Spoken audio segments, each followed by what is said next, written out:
Nobody thought a thing like this was possible. A pandemic that affected every single person on the planet. Why didn't anyone stop this? For weeks and weeks, the Chinese government kept silent. This is the result of taking a natural virus and mucking around with it. Hey presto, the perfect human pathogen. That actually would make a good bioweapon. It escaped from the lab. They had an accident. The first cluster worked into the Wuhan Institute of Virology. They silenced journalists and disappeared some of them. It won't stop there. What led you to believe this came from a Wuhan lab? It was obvious there were body bags.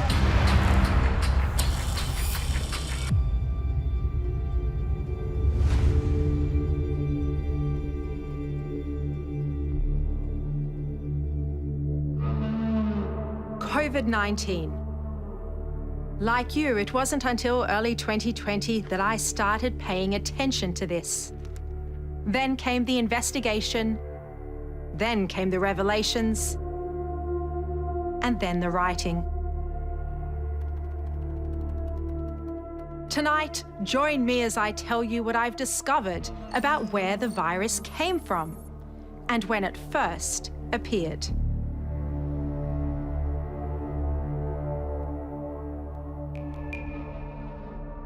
Mr. President, welcome. Thank you so much for your time. Thank you very much. You've seen all of the intelligence. When do you think the virus first started? Well, some of the intelligence is classified, and I can't talk about it, but common sense tells you it most likely, and when I say most likely, like 95% came from the Wuhan lab. I don't know if they had bad thoughts or whether it was gross incompetence, but one way or the other, it came out of Wuhan, and it came from the Wuhan lab.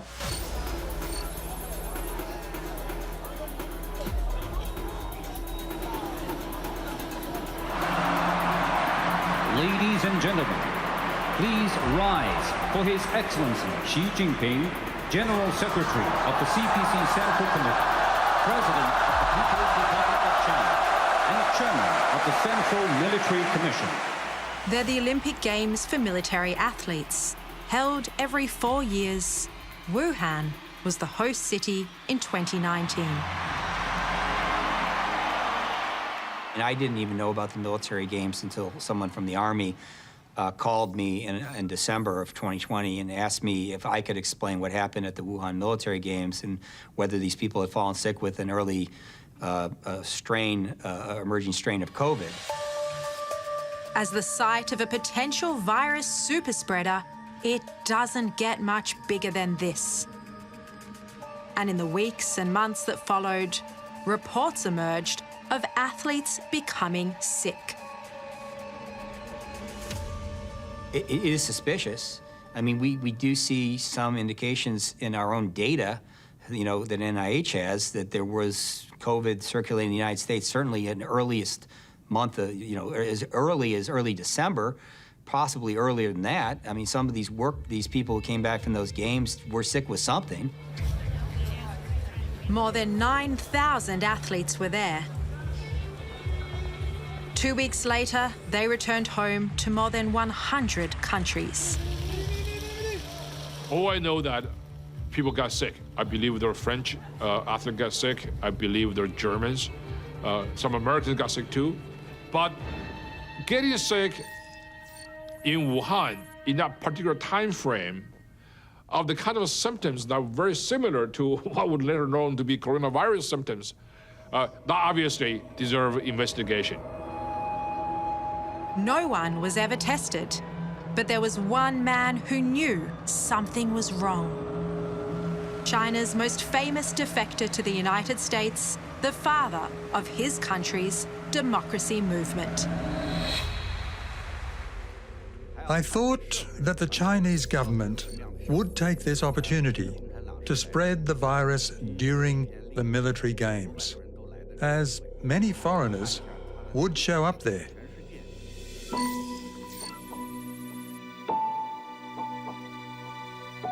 Diamond, let's start with the night Wei Jingsheng came over for dinner at your house on November 22. What was different about that night? There was an urgency about Wei's manner. I mean, Wei normally is a very relaxed person. But that night was a little bit different because he talked in almost a different tone.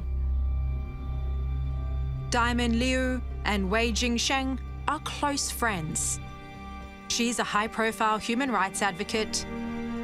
He was once a Communist Party insider. He'd come to Diamond looking for help. Who could he tell in America there was a virus on the loose in Wuhan? Did he think this was a coronavirus? Yes, he did say it was coronavirus. How did he know about it? Well, among the Chinese diaspora, there have been talks about it. And Wei, being who he is, tend to be the recipients of many information. People seek him out. Wei Jingsheng spent 18 years in Chinese prisons for standing up to Beijing. In '97, he made global headlines when he defected to the United States.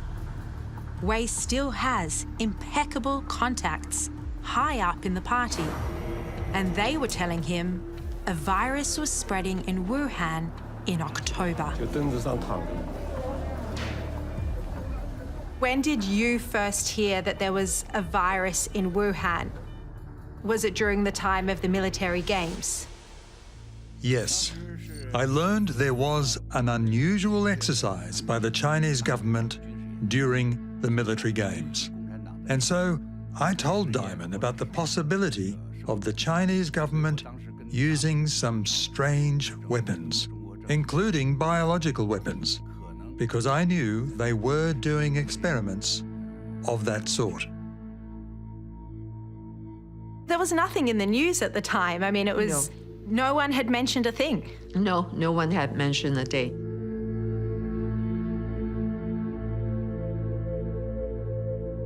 Diamond wasn't the first person Wei told there was a coronavirus in Wuhan. He now tells me he passed on the same information to US intelligence and one politician as early as October 2019. It turns out Wei's warning wasn't the only piece of intelligence the agencies had at that time that warned of an outbreak in Wuhan. We knew this, but we didn't know it. My shock was that we had actually could have had foreknowledge. David Asher is a veteran weapons investigator. He led a US government task force into the origins of COVID-19. And in late 2020, he unearthed intelligence that Wuhan Institute of Virology scientists fell sick with COVID-like symptoms. But what alarmed him was just how long Washington had sat on this classified intel. I was very surprised at the level of detail that they were able to produce around information that they had probably collected well over a year before that. So in November of 2020, we learned things that they had collected in November 2019.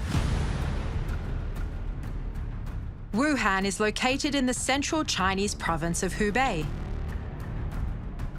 It's home to 11 million people. Also in this sprawling metropolis is one of the world's leading biological research facilities, the Wuhan Institute of Virology.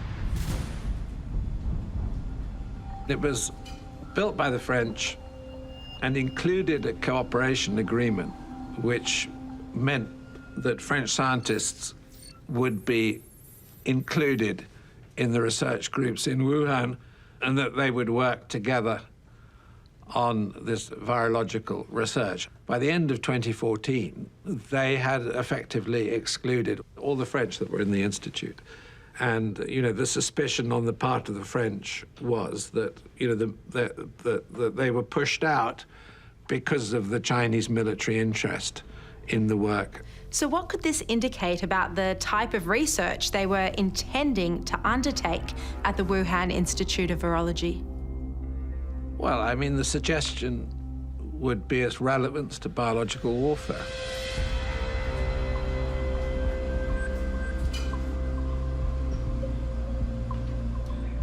In terms of coronavirus research, what was going on in the Wuhan Institute of Virology? Well, so what we do know, I mean, is that they were one of the world's leading repository of coronaviruses. That research was headed up by Shozheng Li. They call her the Batwoman. She's China's top virologist, and her specialty, bat viruses.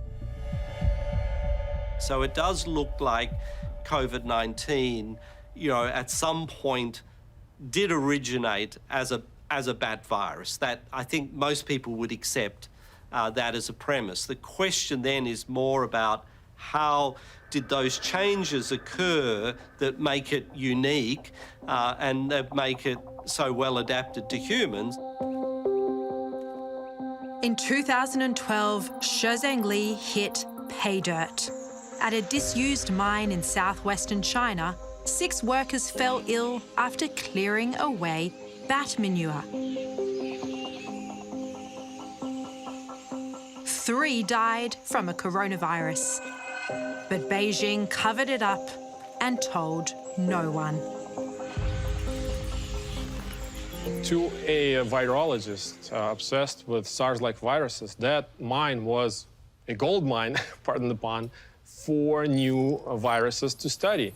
And they've returned to it at least 5 times, the Mojiang mine. That's what Xi Jinping has been doing for 2 decades. She's been going around various bat caves, mostly in Yunnan, China, and collecting bat viruses. Hundreds of samples were brought back to the Wuhan Institute of Virology. There, scientists were slicing, manipulating, and combining genetic sequences from different viruses together.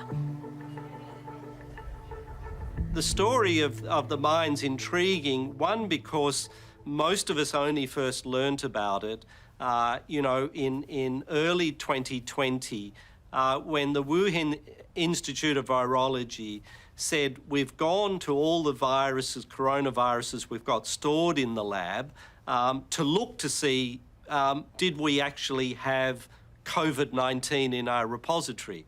And then they said, we didn't find, COVID-19, but hey presto, we found, the very closest genetic relative to this, which is rat G13. Here it is. RATG13 is the name of one coronavirus they extracted from the bats in those caves. It is 96.2% identical to the virus that causes COVID-19. Then the natural question is, did they find COVID-19 on one of those trips? And if so, why haven't they told us about it? Or did they manipulate, rat G13 or one of the other coronaviruses that they found in this cave, and that created COVID-19? And of course, that always raises the question, well, how far did they push the boundaries? What research were they doing?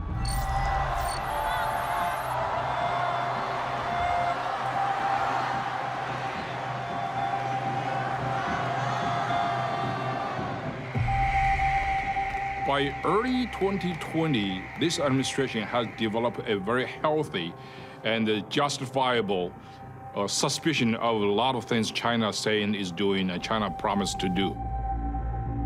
Miles Yu was Secretary of State Mike Pompeo's principal China advisor. As 2020 rolled in, Miles started paying close attention to Wuhan.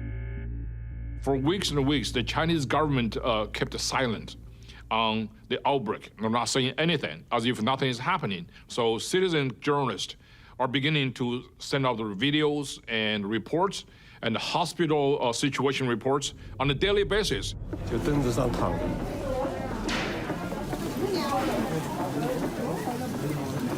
我们今年的疫情堪比03年的非典，而2次疫情的爆炸都是因为对于事实的隐瞒，对于信息的封锁。我们不能一错再错了。 One of those citizen journalists is Chen Kuishi. He's also a lawyer. Chen had heard China was covering up the unfolding tragedy in Wuhan. So he went there and started posting videos. 那个护士还主动问我，你看没看网上那3具尸体停走廊里的视频？我说看了，对，那个官方已经辟谣了，但是是真的。我说啥？官方已经辟谣了，但是真的。 And then he disappeared. Mr. President, what evidence were you presented with that convinced you that it did, in all likelihood, come from a lab? Well, I started hearing stories that you have also, that there were lots of body bags outside of the lab. And people were saying there are a lot of people lying down on the streets of Wuhan, and there were body bags. Body bags outside of the Wuhan Institute of Virology? I heard that a long time ago. And if they did, in fact, have body bags, that was one little indication, wasn't it?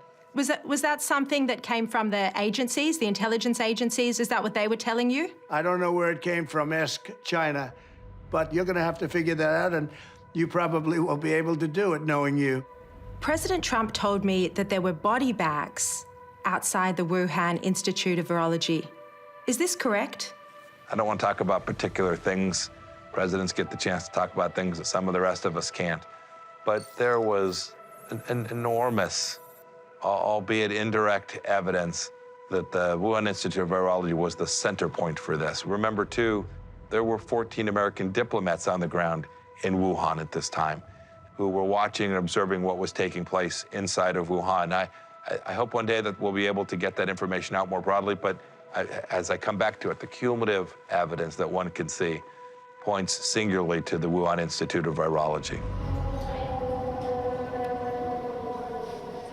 If there was really no blame here, if this was really just some naturally occurring virus because someone ate a bat from a wet market, China wouldn't have done the things that they did. The Chinese Communist Party would not have shut down Wuhan.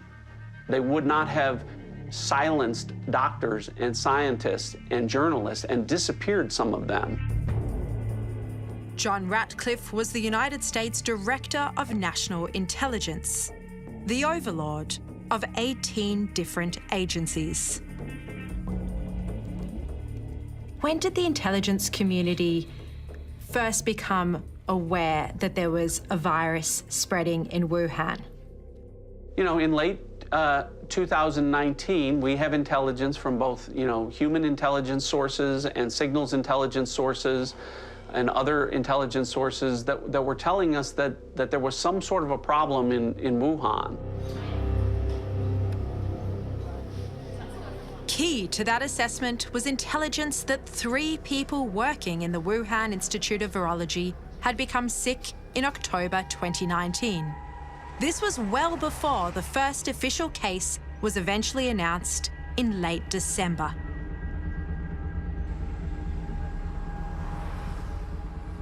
What Mike Pompeo and I put out is, people became sick at the lab in October and with symptoms that became entirely consistent with what most people have experienced around the world from COVID-19.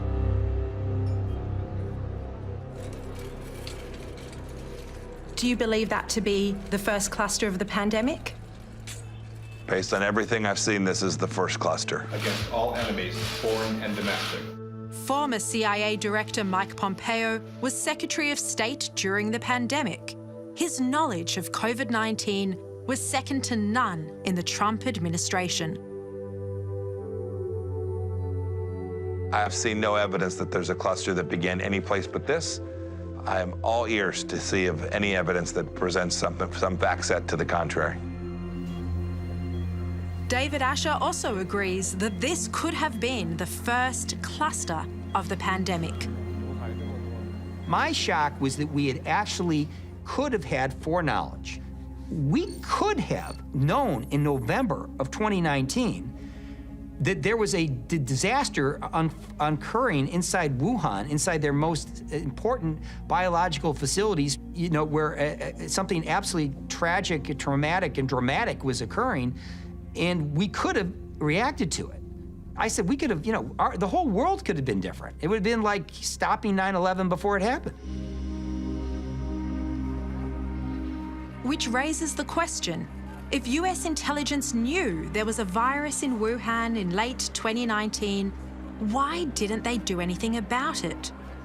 Was this an intelligence failure?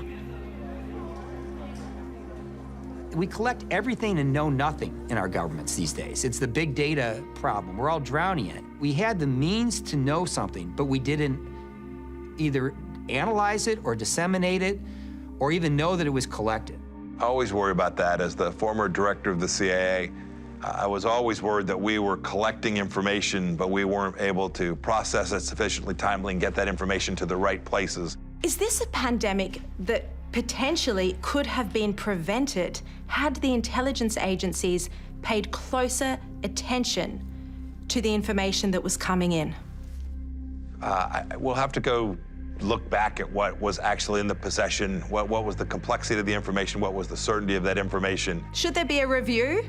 Sure, I think we always should go back and look at how we collected and what we knew and why it was we weren't able, that didn't send the signal up the line in a way that was, would have led to a better outcome.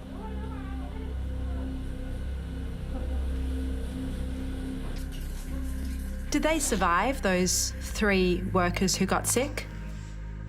What I can say is that from the intelligence perspective is we know that some of the people that were most involved, either infected or reporting on or whistleblowing on or trying to get answers and journalists report on, have been difficult to track down later, at least from my time there. And so, you know, I think that's consistent with what the Chinese Communist Party does. Why, you know, the status of those individuals and why they've disappeared, I really can't comment on that. One of those people who was reported to have disappeared was Huan Yanglin. Is she one of the ones that we believe fell sick with COVID-19?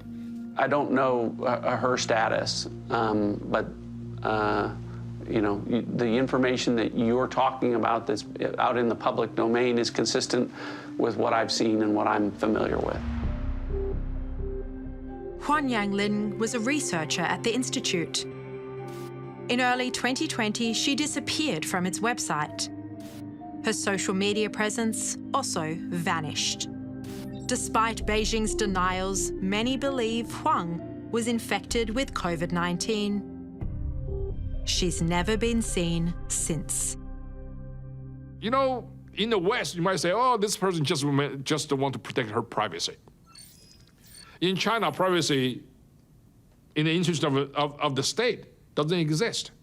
So it would have been such a big, triumphant media scoop for the Chinese government to showcase her, to give like 10 seconds of her appearing somewhere, making a speech, show up in the news media, and that would have basically scored a major victory for the Chinese propaganda machine. She never did. She is literally disappeared from public view. Making people disappear is actually a major feature of the regime. I mean, it's actually truly a People's Republic of disappearances.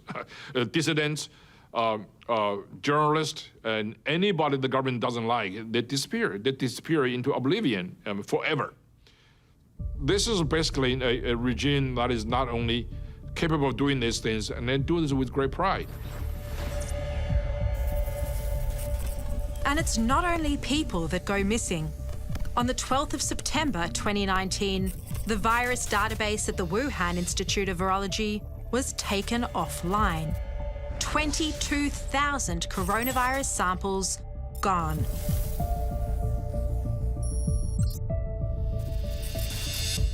And that very same day, the Institute beefed up its security and issued a tender to replace its air conditioning system. This, in September, is when the evidence suggests a leak first occurred. What does that indicate to you about the origins of the virus and whether an outbreak might have occurred or become known to the Wuhan Institute of Virology at that early date? So I've seen data points that place it in the summertime of 2019, late summer, July, August of 2019. These are all parts of the pieces, right? This is all the cumulative weight of the evidence that suggests that it did come from this lab. And a month later, the Institute went into a communications blackout. There was no cell phone or signals activity on the compound for about 2 weeks. How significant would a blackout period at the Wuhan Institute of Virology, as has been reported, how significant would that be?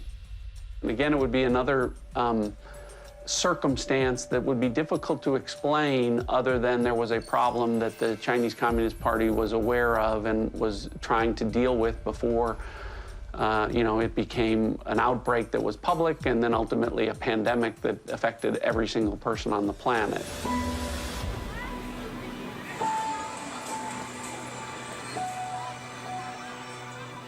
Everyone around the world assumed it had come from an animal, but we didn't know what animal. In the early days of the pandemic, Australian scientist Nikolai Petrovsky made an extraordinary discovery. I guess the first surprising result that we found that really stumped us for a while was there was no animal, and that opened, obviously, Pandora's box, because then we had to start saying, well, if it didn't come from an animal, where did it come from? And, of course, that led into, I guess, exploration of other possibilities. And one of those, of course, was that could this have potentially have come, from a laboratory?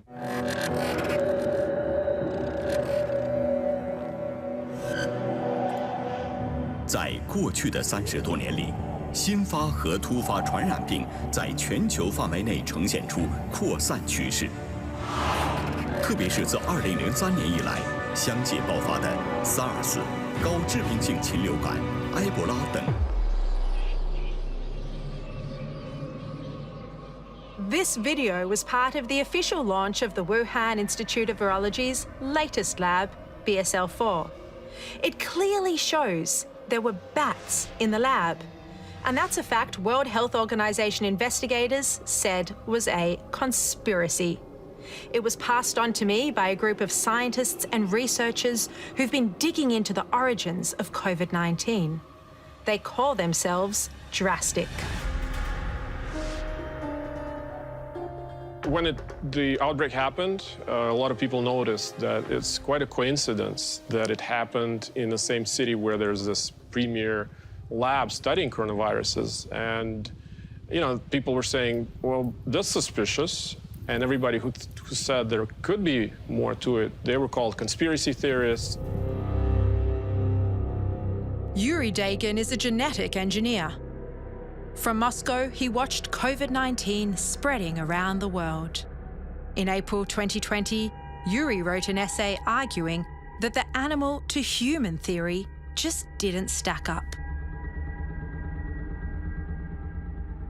Can you detail some of the issues that you uncovered in that Medium paper that were just so crucial? Basically, it's that the Wuhan Institute of Virology, that is located at the epicenter of the outbreak, has been creating chimeric, genetically modified coronaviruses for many, many years. And they've been putting these spike proteins from different viruses in their backbones and then studying how well does that infect human cells. Just this alone formed a very plausible argument that this is actually the lab that hosts so many different coronaviruses, explains the lab leak the best. Yuri, this was highly risky coronavirus research that was happening at the Wuhan Institute of Virology, and no one seemed to be paying any attention to it. Yes, this kind of work of very dangerous, potentially pandemic pathogens, being made more transmissible and potentially more lethal to humans, nobody paid attention to it because nobody cared about this kind of work in virology until the outbreak happened.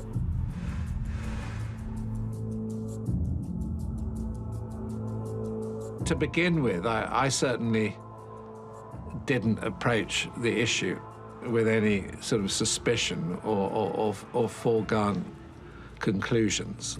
However, things began to change as the pandemic evolved. So Richard Dearlove also ran into resistance to the lab leak theory. He's the former head of the British spy agency, MI6. Early in the pandemic, 2 scientists asked for his help in publishing a paper that cast doubt on COVID-19 coming from an infected animal. We approached Nature, we approached Science, we approached the American Journal of Virology, we approached various publications in the UK, and it was clear to me that there was a sort of united front not to put anything in the public domain which questioned the Chinese narrative. How disturbing is this censorship? And do you think it amounted to Chinese disinformation? I'm pretty sure that the Chinese, after the outbreak in Wuhan, and they're very good at doing this, sat down and, developed their own information campaign. So, Richard, you were one of the first people internationally to come out and say this virus may be the result of a laboratory leak. How were you treated after you made those remarks? I had people saying to me, Richard, my strong advice is you don't get involved in this issue. It's conspiracy theory. And I mean, my reply to them was, if that's what you really think, you haven't really looked at the science. You don't understand the arguments. And I suggest you go back and delve into this a bit more deeply, because you're going to find some pretty strange things when you do. Boy, did I get put-downs from, some very important parts of government who basically were keen that I shut up. Was this by British government or British intelligence? I leave it to your imagination, given my past links. Another paper that struggled to find a home was from Professor Petrovsky. His research found the virus was better adapted to infect humans than any other animal, including bats. And we thought the scientific journals, particularly the leading ones, would actually jump on this paper because they like to have papers that are very topical, that are going to get a lot of media attention. And so we were quite stunned when we just got rejection after rejection after rejection without even the paper being looked at. Professor, this is censorship of science. Absolutely. And of course, the more this happened, the more indignant I and my colleagues, who were authors of the paper became, because, again, science is not about politics. It's not about, only finding nice things. It's about, what is the truth? What are the facts? It's a sad story of unprincipled compromise in face of an authoritarian regime. And also, it is also a sad story of political wokeness, because the reason many scientists sign on to that kind of rhetoric, to accuse anybody who's seriously interested in the possibility, not the certainty, but the possibility of a lab leak, as simply racist. It is my profound honor to address the United Nations General Assembly. We must hold accountable the nation which unleashed this plague onto the world, China. Why were so many scientists against the lab leak theory? Well, one of the reasons was United States President Donald Trump. Yes, unfortunately, you could say that the Trump factor contaminated the argument quite seriously. And I think there were a significant number of prominent scientists who did not want publicly to appear to be supporting Trump. We saw big media say, you know what, Donald Trump and his Secretary of State are out talking about this thing. These people are surely crazy. They're political zealots. They want a shiny object. I heard all the different stories. But of course, as we unpack it, as we accumulate data, science, evidence, facts, it's more clear than ever that the virus came from this laboratory. In early 2020, the medical journal The Lancet published a letter from a group of scientists saying the lab leak was a conspiracy. The man behind the letter was Peter Daszak. He's the president of EcoHealth Alliance, and he'd been working with the Wuhan Institute of Virology for 15 years, sending US grant money to Wuhan for bat research. He's the absolute expert on bat-borne coronaviruses in the United States and their epidemiology, and that he assures us that the Chinese had provided him personally with proof to make it clear that this had come out of nature. But when we asked for this proof, when we asked the government agencies that had funded the work of EcoHealth and others, they couldn't give us that proof because they didn't have that proof. We looked at what certain scientists were saying, matching it with intelligence, and when it didn't match up, we were questioning it. But then as we looked more closely at the Wuhan Institute of Virology, you know, what a lot of scientists like Dr. Fauci and Peter Daszak were saying was, there's no live bats there, there's no gain-of-function research there, there's no military there, and we had intelligence that was telling us that all of those things were occurring there.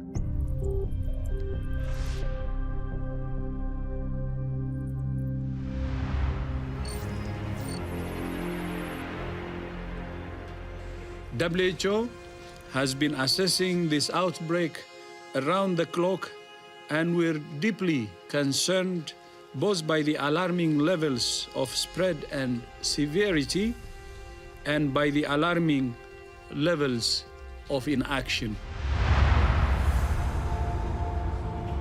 It took more than 12 months from the start of the pandemic for the World Health Organization to finally send a team to Wuhan to investigate the origins of the virus. The US submitted the names of 3 officials, but one they didn't suggest was picked, Peter Daszak.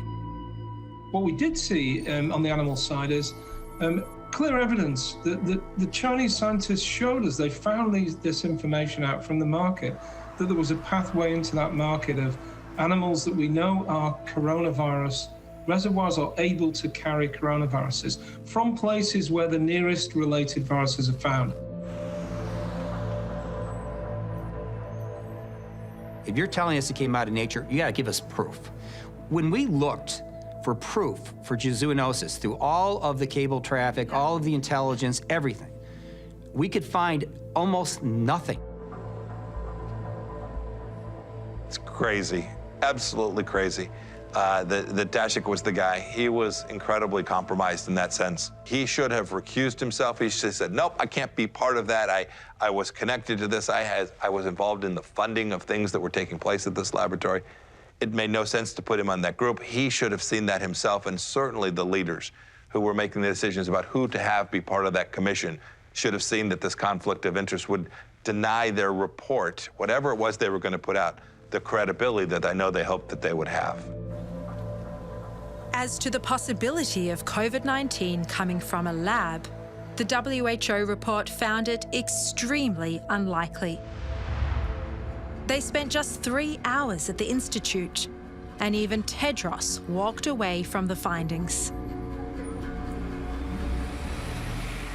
Oh, it's a complete fiasco, the report. You know, it's 413 pages long, and only 3 pages are devoted to the possibility that we're dealing with a lab escapee. Well, the WHO is controlled by China. I dropped out of the World Health Organization. I thought it was ridiculous. They were late, they were wrong. They advised against travel restrictions. They objected to your travel ban from China. Well, they really did what China told them to do, if you think about it. They were like a mouthpiece for China. How beholden was the WHO and Dr. Tedros to China? Deeply beholden. Dr. Tedros owed his leadership role at the WHO to deals that were cut with the Chinese Communist Party. Dr. Tedros couldn't have been that next leader without the support of the Chinese Communist Party. And then we saw the behavior on the ground where he talked about how wonderful the Chinese Communist Party was behaving. They were doing all that they could. And we now know nothing could have been further from the truth. Again, this was the tragedy, the central tragedy of the end of 19, the beginning of 20. It became political, not scientific. It became driven by personal incentives and not the data set. Do you think there should be an investigation into Dr. Tedros's ties to China? You know, sure, but we already know an awful lot. The truth of the matter is that when the WHO was tasked with accomplishing the singular mission with which it was intended to accomplish, preventing global pandemic and the spread thereof, they fell down. And they fell down because they weren't willing to confront the perpetrator. They weren't willing to demand from the Chinese Communist Party that they be given access. They failed. They failed because of the absence of backbone and resolve, and the world is deeply worse off for this.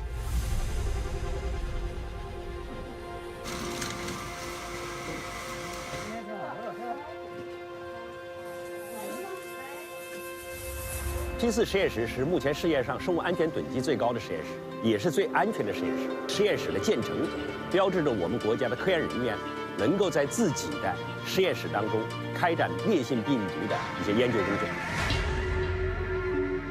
Before the pandemic, much of the world had never heard of the term gain of function. Put simply, it's genetically manipulating a virus to give it new functions, like the ability to infect humans. That's what was happening inside the Wuhan lab. You know, there's quite a logical explanation when you look at the virus and its special characteristics.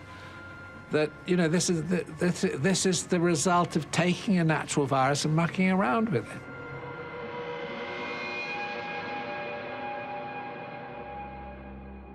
COVID-19 is like a Frankenstein virus, and it looked to many scientists like it had been cobbled together, because it has a bat virus backbone with a pangolin virus spike protein and a unique furin cleavage site in the same spot where Chinese scientists were genetically tweaking viruses.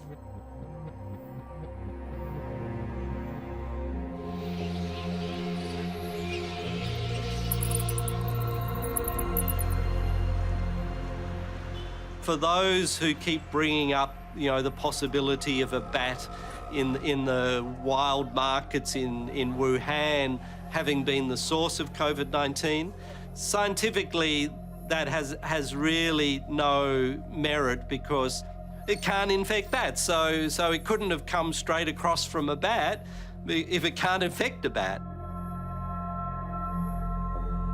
If COVID-19 was the result of gain of function or other risky experiments at the Wuhan lab, remember this: that same lab was being partly funded by America.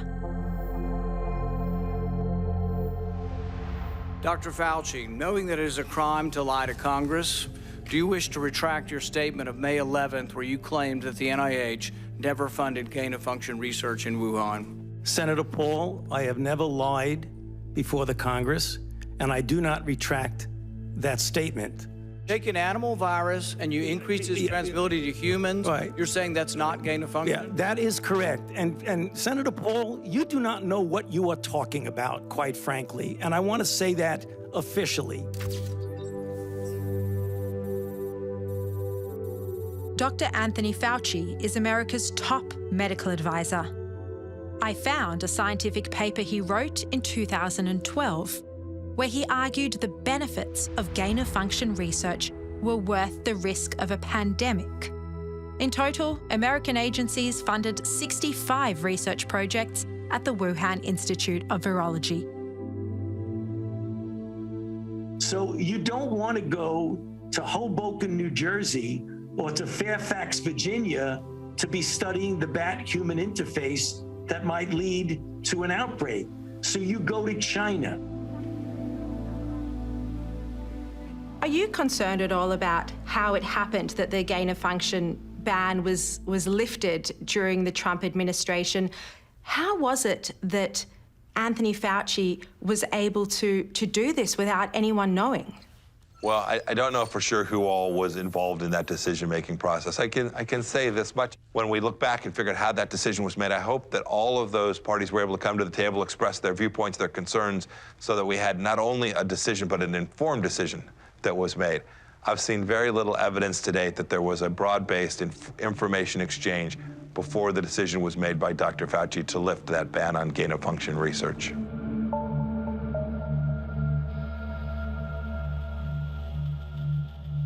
Mr. President, Anthony Fauci, did he ever once mention to you that the Wuhan Institute of Virology was genetically manipulating coronaviruses?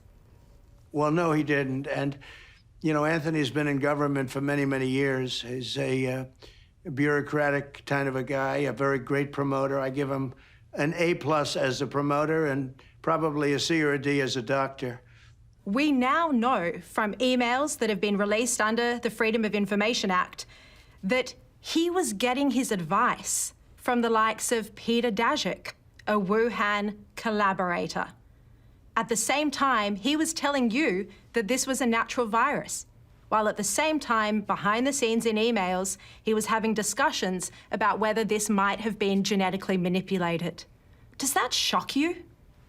Well, he was dealing with them, certainly, and my thing was a little bit different. I just wanted to stop it. Whether it developed one way or the other, I just wanted to stop it. But it's important to know where it came from. It's extremely important to know how it developed. Fauci was dealing with them, and I guess they were even making payments for certain kinds of research. And I ended that, too. I stopped that. When we found out about that, he was doing that during the Obama years. And when I found out about it, I said, can you imagine that the United States is making payments to a Chinese lab? So just that on its face didn't make sense, but I stopped that. The Obama administration did hit pause on gain-of-function research, though, and that was lifted under your watch. Why did you allow the gain-of-function research to continue? Well, I think probably people that worked for me looked at it, and at one point they might have done that, but ultimately what we did was we shut it off. We shut the whole thing off, and we stopped making payments that were approved much earlier than our administration. Do you regret now not paying closer attention? I mean, this gain-of-function research is extremely risky, you know, banned under the Obama administration and then kick-started in 2017 under your watch. Yeah, no, I think we've done an incredible job between the vaccine and between all of the Operation Warp Speed. I think we did a great job, and people are now starting to see what a great job we did.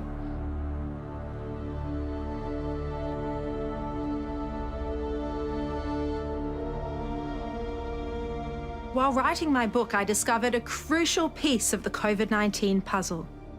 Cybersecurity analysts at Internet 2.0 recovered Chinese government data that had been virtually wiped from the web. It showed there was a buy-up of PCR equipment used to test for coronaviruses in Wuhan in 2019. The next month, one of those machines went to the Wuhan Institute. Is this something you're aware of, that they bought a PCR machine in November 2019? I wouldn't be able to comment on that. How significant would this purchase be? Would be significant. Is it a smoking gun? Ultimately, I don't think there's ever going to be one specific smoking gun. I think there's more than just smoke here. I think there's fire from a whole bunch of different sources. I think that would be another compelling piece of evidence if you need more. I don't need more.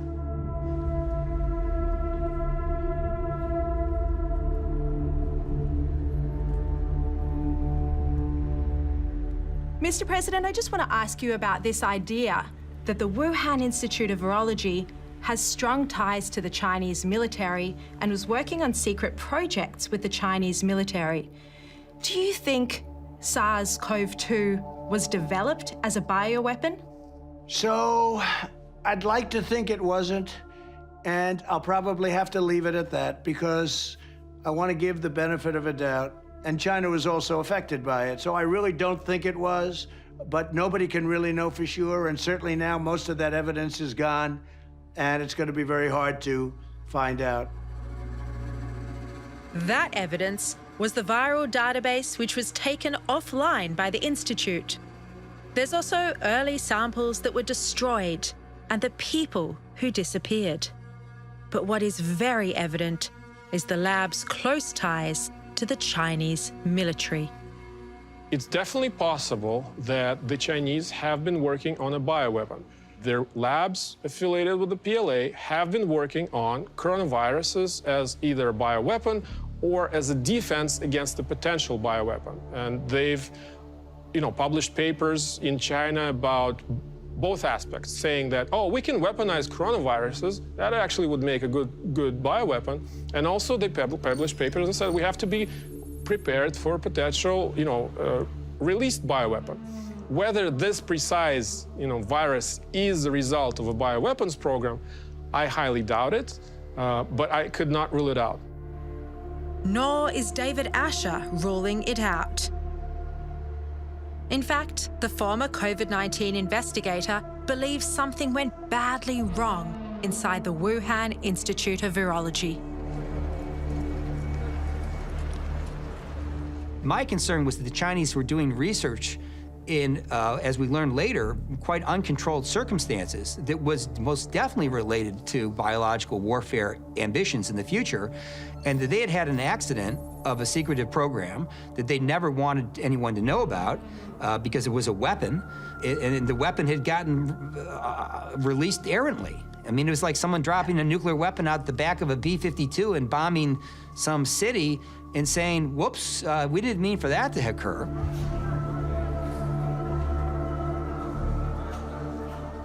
Do you think this was an accidental or deliberate release of COVID-19 from China?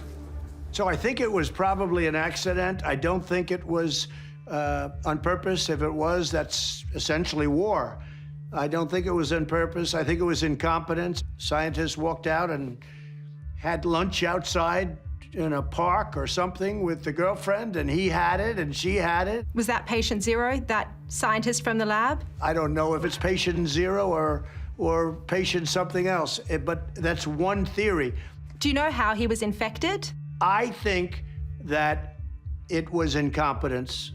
I think that it escaped from the lab through incompetence. And they've also had some safety problems, as you know, at that lab. Has the United States spoken to defectors who worked in the lab, who blew the whistle on what happened?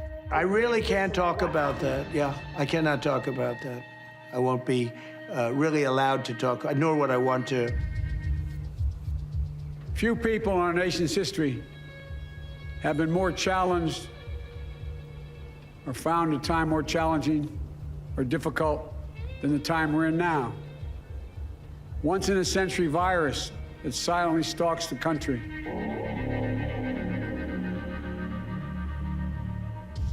Almost 4 months after becoming president, Joe Biden ordered a probe into the origins of COVID-19.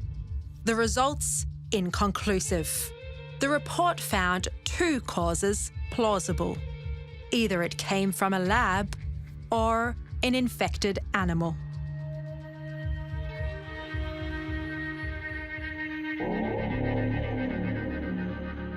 Is there still major intelligence that goes to proving the virus came out of the Wuhan Institute of Virology that's still not in the public domain? Yes, there's compelling intelligence that hasn't been declassified. When you declassify intelligence, you risked, the potential human sources or signals intelligence, where your eyes and ears to their actions are coming from. And so we put out as much as we felt we could safely do at the time, but I think the time has come for the Biden administration to declassify additional information that would, again, more evidence if you need it, that Chinese Communist Party officials acted badly, bullied international officials, covered up intelligence and reporting on this. there is more intelligence out there, and I'd like to see it declassified because it'll create additional pressure, not just on Chinese Communist Party officials, but others that still continue to deny that China is a bad actor here.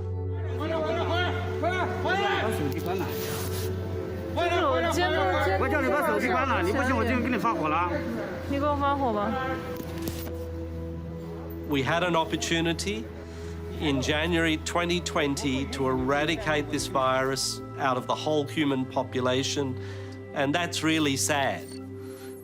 Because, you know, in 50 years' time, our children's children, you know, might one day look back and say, why didn't anyone stop this virus when you had the opportunity in that first few weeks?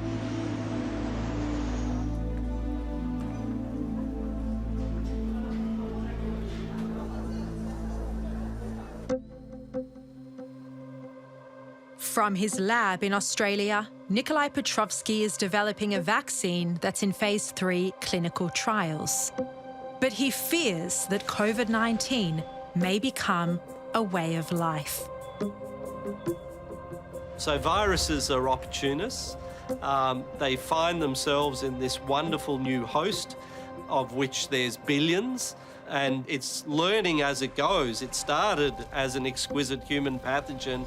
If we look now at strains like the Delta strain, you know, it's going from bad to worse. I mean, and this is what happens when you have something that is already the perfect human pathogen. It won't stop there because it's already, you know, has its foot in the door. And it can only get better over time. And that's what we're seeing. And that's why, you know, it's been so scary. Is this what the future looks like? If this virus is allowed to spread and disseminate, it's going to learn more tricks. It's going to become more infectious because that's the way viruses travel.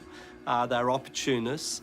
And it's going to reach a point where we'll never actually free ourselves because it's found we're such a wonderful host species, it doesn't ever want to leave.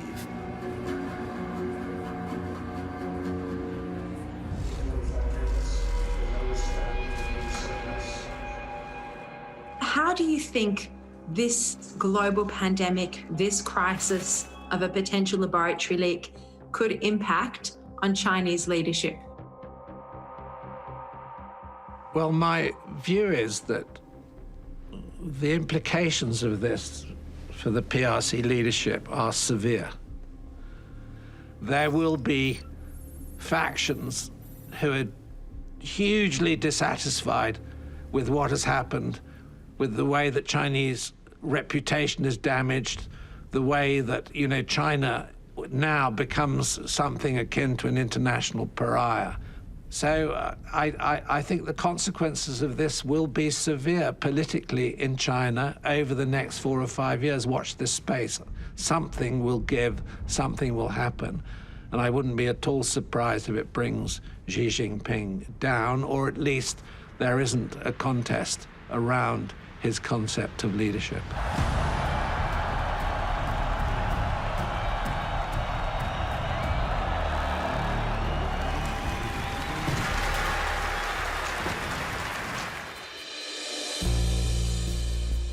And as for two of the most senior members of the Trump administration, they are in no doubt about what really happened in Wuhan. Well, listen, the people that had the most access to the most intelligence are telling you that the most likely origin of COVID-19, of the Wuhan virus, was what happened, was a lab leak at the Wuhan Institute of Virology. This is really most likely what happened, and it's more than just a possibility. It's certainly a probability, and it's probably a certainty. The other thing that the cover-up tells you is the absolute absence of humanity of these leaders. They are willing to allow people to die. They don't care about human life. They don't value them the way that people in the West, in the United States, and Australia do. They are prepared to let millions of people die if that's what it takes to protect their regime.